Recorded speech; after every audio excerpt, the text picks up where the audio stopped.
রাঙামাটিতে ধীরে ধীরে স্বাভাবিক হতে শুরু করেছে জনজীবন, চলছে গণপরিবহন, খুলেছে দোকানপাট। কিন্তু স্থানীয় অর্থনীতির মূল চালিকা শক্তি পর্যটন খাতে বিরাজ করছে স্থবিরতা। সিম্বল অব রাঙামাটি খ্যাত ঝুলন্ত সেতুতে শুনশান নীরবতা। ঘাটে নোঙর করে আছে শত শত টুরিস্ট বোট।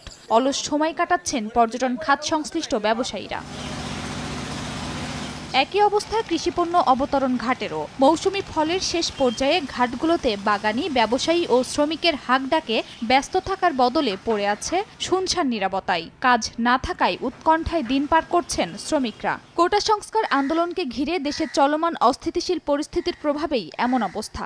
আমাদের বোটগুলো খালি ভাড়াটারা হচ্ছে না, আমরা খুবই কষ্টে আছি। আমাদের অবস্থাটা কেউ বোঝে না। আমরা তো এখানে গাড়ি চালাতে পারতেছি না, আমরা চলতে পারতেছি না। বর্ষা মৌসুমে পর্যটক আসার শুরুর এ সময়ে বুকিং বাতিল সহ প্রতিদিনই লোকসান গুনতে হচ্ছে পর্যটন খাত সংশ্লিষ্ট ব্যবসায়ীদের। চলমান পরিস্থিতির কারণে জেলায় পর্যটন ও কৃষি খাতে শত কোটি টাকার বেশি ক্ষতি হয়েছে দাবি চেম্বার অব কমার্সের।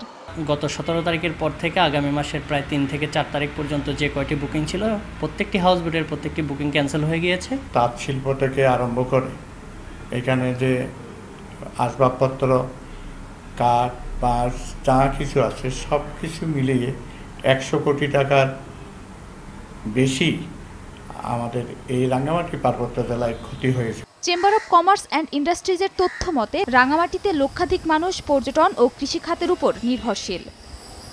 সময় সংবাদ, রাঙামাটি।